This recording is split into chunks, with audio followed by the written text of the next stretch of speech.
ஆனா நான் இப்போ ஓவர் கான்பிடன்ட் 2026 ஆட்சியை பிடிக்க போறேன். இல்ல இப்போ ஓவர் கான்பிடன்ட்.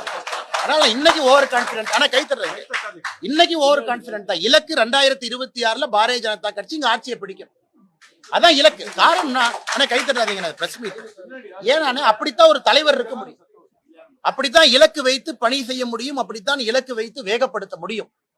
ஒருவேளை 2026 இன்னைக்கு 11% தான் இருக்கிறீங்க. 2026 ஆட்சியை பிடிக்கணும்னா 35% வேணும். எப்படி பிடிப்பீங்க? நீங்க கேட்கிற கேள்வியில் நியாயம் இருக்கு இல்லையா? நான் சொல்லிங்கன்னா. ஆனா எங்களுடைய இலக்கு அது உங்களுக்கு ஓவர் கான்பிடென்ட்டா தெரிஞ்சதுன்னா உங்களுடைய சொந்த கருத்தாகத்தான் பாக்குறாங்கன்னா, திராவிட கட்சின்னு சொன்னா, திராவிட கட்சின்னு சொன்னா அனைத்து இந்திய அண்ணா திராவிட முன்னேற்ற கழகம்னு சொன்னா மதுரை கீழே அண்ணா ஒரு நிமிஷம் அண்ணா நீங்க பாருங்க. இன்னைக்கும் தென் மாநிலத்துல முதல் இலக்கு பாரதிய ஜனதா கட்சி எங்கே செல்ல வேண்டுமோ, தேசிய ஜனநாயக கூட்டணி எங்கே செல்ல வேண்டுமோ அங்க ரீச் ஆயிருக்கு. என்னை குறிப்பாக அதிமுகவினுடைய வாக்கு வங்கி